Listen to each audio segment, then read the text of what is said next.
Hi, my name is Chris and this is Battle Nonsense. A little bit over a year ago I released a video called Battlefield: The Real Delay. In this video I measured the in-game delay between two separate PCs where each of them used its own fiber internet connection and had a ping of less than 25 milliseconds to the game server. In this video I showed you that we had quite a ridiculous delay of 170 milliseconds between these two players, and that was on an empty server that had just been restarted. This was at the time when the game client was sending 30 updates per second to the server and the server sent only 10 updates per second to the game client. Just like in Battlefield 3, Battlefield 1943, Bad Company 1 and Bad Company 2. Then DICE launched a community test environment where their first major project was the introduction of the high frequency network update rate, which enabled the Battlefield 4 game client to also receive updates at 30 Hz or 30 times per second, so that it would send and receive updates at the same rate. Now, during the last 13 months I've repeated this netcode delay test every time DICE released a new update for the netcode, and I've also performed these tests for Battlefield 2, which is running on the Refractor engine, as well as Bad Company 2 and Battlefield 3, so that we had something to compare the Battlefield 4 netcode changes to. If you've seen my previous video, then you already know that in collaboration with the developers from Visceral, DICE released a massive update for the netcode in the community test environment, which did significantly reduce the delay between the players. So I think that about 1 year after my Battlefield: The Real Delay video, it's about time to take a look at the evolution of the delay in Battlefield 4. Now, for the past few months, many of you have asked me if this delay that we have now in Battlefield 4 is good or bad compared to other games, and if I could do the same tests in Call of Duty or Counter-Strike. So in this video we will take the next step for these tests, and that means that we will finally have a look at another popular first-person shooter, Counter-Strike Global Offensive. But first let's have a look at the evolution of the delay in Battlefield, and we begin with the oldest game that I tested, Battlefield 2. So if you play Battlefield 2 on a local server, which means that your latency or ping is next to 0, then we have a delay of 4 frames or about 67 milliseconds. When you play online, then we have a delay of 9 frames or 150 milliseconds. In Bad Company 2 it's 10 frames or 167 milliseconds. In Battlefield 3 it's 8 frames or 133 milliseconds. And on release the delay in Battlefield 4 was 10 frames or 167 milliseconds. When DICE then introduced the high frequency network updates, then the delay was brought down to 5 frames or 83 milliseconds. But with all the changes that followed, which decreased the bandwidth requirements and the traffic, the delay increased again to about 7 frames or 116 milliseconds, which is what we have now after the winter patch. Now, in all these tests I measured the time between player 2 firing a shot and player 1 to see the firing animation on his screen. The changes that were introduced recently in the CTE caused that the damage information gets sent much earlier now, which means that after just 3 frames or 50 milliseconds you see the damage indicator, and 4 frames after the shot has been fired your health value gets updated. But this damage information only includes the direction from where the shot came and how much damage the shot inflicted. This means that the client does not know who shot at you, as that information was not speeded up by these changes. And so it takes about 6 frames or 100 milliseconds until you see the firing animation. I have sent these test results to the developer who is working on these changes, and now we have to wait and see if we can find a way to send the information about who shot at you just as fast as the damage gets sent, so that we have the firing animation, damage indicator and update of the health value all happen at the same time. So when we take a look at these numbers, then it's very clear that the delay got reduced step by step by DICE and Visceral. But where is Hardline in that list? Right now it's in the same location where you see Battlefield 4 after the winter patch, because the netcode in Hardline is nearly identical. And that's why I take damage behind cover and die from one shot into the leg by a pistol. So right now it looks like Hardline needs those improvements from the Battlefield 4 CTE more desperately than Battlefield 4. And it shouldn't be too long until there's a patch which will include them. But we don't know if that will happen in the first Hardline patch or in a later one, just like we don't know if these changes will be part of the Battlefield 4 spring patch. So this is the current state of the delay in Battlefield 4 and Hardline. And many of you have asked me if that's good or bad compared to other games. To find out, I've repeated the same delay tests in Counter-Strike Global Offensive, but this is the only test that I did, and I will explain to you why a little bit later. So, as always, I have two PCs side by side and I captured this with my camera at 1080p with 60 frames per second.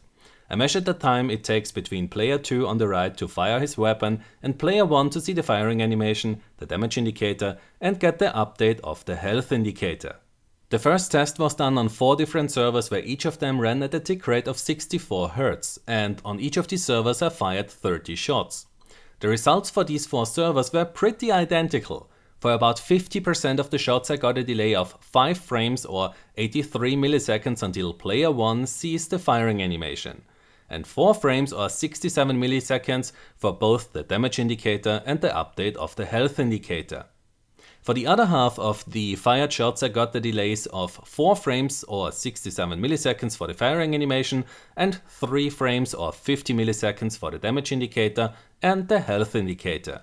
Then I repeated the same test on 4 different servers which ran at a tick rate of 128, and there I got extremely stable test results. 4 frames after player 2 fired his shot, player 1 sees the firing animation, and 3 frames after player 2 fired his shot, player 1 gets both the damage indicator and the update of the health indicator. So these are very good test results, but I have to mention that my camera is not able to record at a frame rate that is higher than 60 frames per second. This means that at a tick rate of 128, it is not just possible but very likely that the actual delay is less than what I'm able to measure, as I'm limited by my camera. But these delays will be the maximum of what you can achieve if you play on a 60 Hz monitor. But if you are a competitive player and use a 120 or 144 Hz monitor, then the actual delay will be even less than those 67 or 50 milliseconds that I was able to measure here. Now, if we compare the test results for the delay between 2 players in these 2 games, then Battlefield 4 does start to look quite good, even when you compare it to a giant in the competitive scene like Counter-Strike. At least as long as we only take a look at the delay that we have between the players. This is without a doubt a very critical aspect of every game that you play online, because what you see on your screen has to be as much up to date as possible. Additional delays just kill it, especially when you play it competitively. But also as a public player, these delays lead to really frustrating issues. So that is the delay between 2 players, but the actual hit registration is an entirely different topic because Counter-Strike and Battlefield use very different systems. Counter-Strike uses hit scan, which means that the projectiles travel at nearly infinite speed and have a linear or very simplistic trajectory. Very simply put, all the hit scan weapons are laser guns. Battlefield on the other hand uses projectile physics. This means that every single round that you fire gets simulated. It has a certain speed, it is affected by gravity, and it has a more or less realistic trajectory. Which means that if you fired something or someone that is far away, then you need to adjust your aim accordingly, so that you can actually hit him. For arena shooters like Counter-Strike or Call of Duty, the hit scan system is the perfect choice, because running physics simulations for all the projectiles would be overkill at these distances. But for a game like Battlefield, the physics-based system is the best choice, because there you have huge maps and very large distances between the players. But that is not the only difference between these 2 games. In Counter-Strike the hit registration is done server-side, while in Battlefield we have a hybrid model since Battlefield 3. This means that when you fire a shot in Counter-Strike, then this information gets sent to the server, which then figures out if that shot hit someone or not, and then the server sends this information to the clients.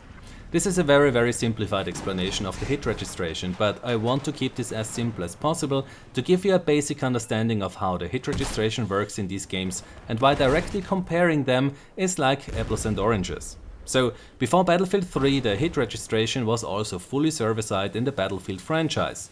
Not just in Bad Company 1 and Bad Company 2, but also in Battlefield 1942, Vietnam, Battlefield 2 and Battlefield 2142. An issue that all these games had in common was the lagging hitbox. This means that instead of aiming ahead of a running soldier or fast moving vehicle, you had to aim behind it to hit it, because that's where the server has seen the hitbox. This effect was not just for players who had like 150 milliseconds ping or more, this already started at relatively low values. Also, a fully server-side hit registration means a lot of additional stress for the server, because it has to do all the calculations for up to 64 players that are on this server. This is also what limited the tick or simulation rate of the Battlefield games. Now, with Battlefield 3, DICE Stockholm completely changed the hit registration from fully server-side to a hybrid model. This means that if you shoot at a player in Battlefield 4, then your client figures out if that shot hit him or not. If you did hit someone, then your client contacts the server and tells him that you hit a player and how much damage that hit inflicted. The server then checks if you could have really hit that player by taking the latency of all involved players into account, and in combination with fair fight, the server checks if your gun could have really dealt the amount of damage that your client claimed it did. If the server then confirms your hit, then it will send that information to the player that you hit and tell your client that the hit has been confirmed, which will give you the hit marker on your screen. This form of hit registration is called client-side server authoritative, because your client does the hit registration locally, but the server then has the last word if that hit actually counts or not. So I just told you a very nice story about the netcode, but let me prove now that this is actually how it works. In this test I will now increase my delay by 500 milliseconds, and when I fire at Androlos, then we can see the blood splatter, and in the network performance overlay we can see that my client registered a hit. After some time we then get an answer from the server inside which it confirms the hit, and so we get the hit marker. This should now also help you to understand why you won't get a hit marker sometimes. The server simply said, nope, that player was not where you think it was, your hit does not count. And I can easily show you that here. If Androlos and I have a low ping, then I have no trouble to hit him while he is running from the right to the left. But if I increase my latency again by 500 milliseconds, then my client will register the hit, I will see the blood splatter, but I will not get a confirmation from the server, and this means that there is no hit marker. The reason why the server rejected my hit is because of my high latency, which causes that Androlos is not where I have seen him. He could have already been around the corner of a building, and if the server would have confirmed my hit, then this would have meant that Androlos, who has a very low ping, took damage around cover, which is one of the most infuriating issues that we have since Battlefield 3. Now, some of the changes that have been done in the CTE recently should finally help us with that issue, but sadly there are not many players around in the CTE at the moment, so that we could actually test this and find out if it's better now or not. So if you have time, then please join the CTE and report to the developers how the hit registration feels now after these changes. So that is the client-side server authoritative hit registration. But it is not used for everything.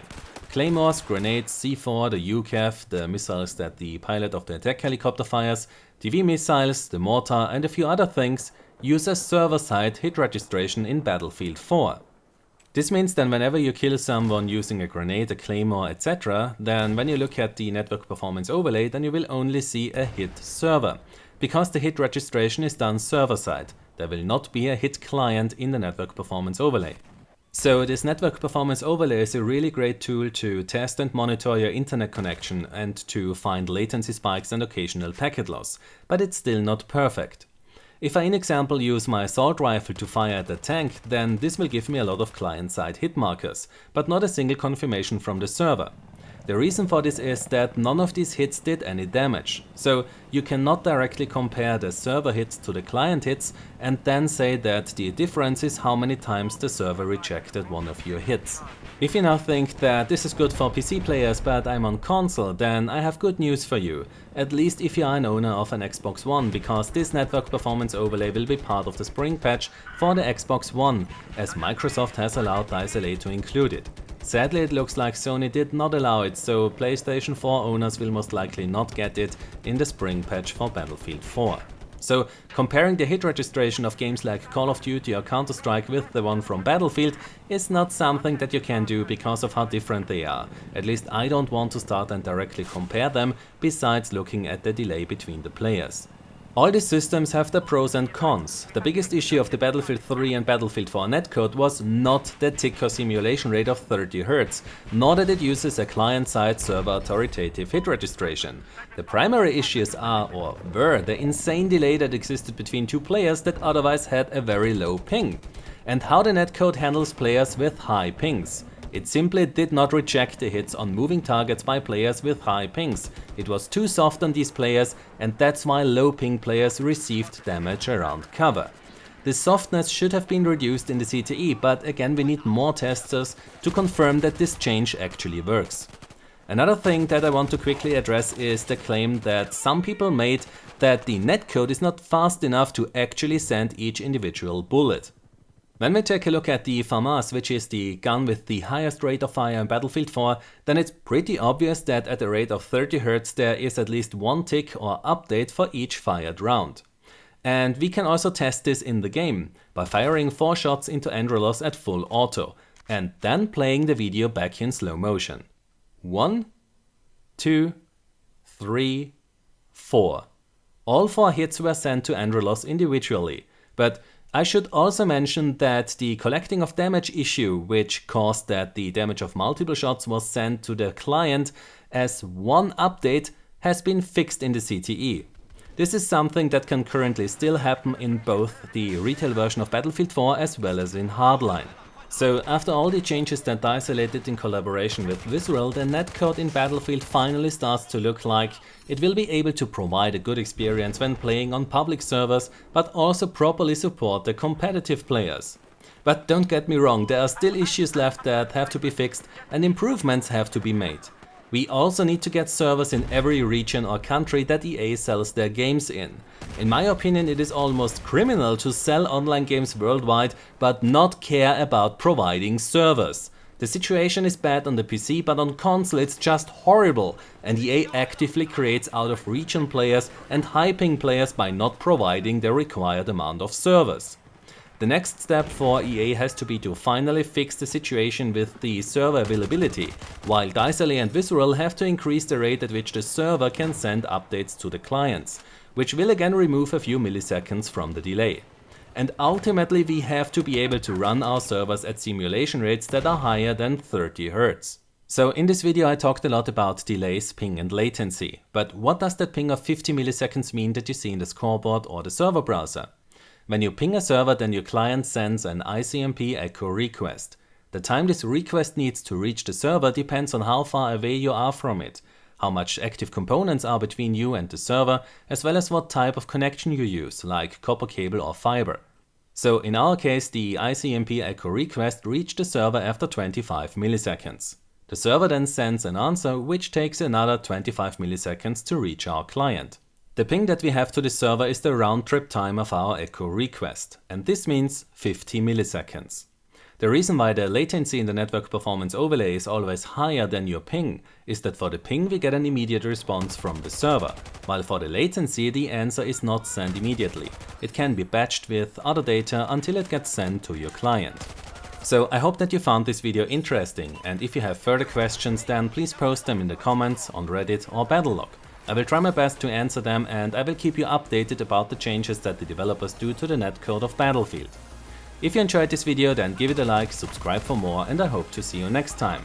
Until then, have a nice day and take care. My name is Chris and this was Battle Nonsense.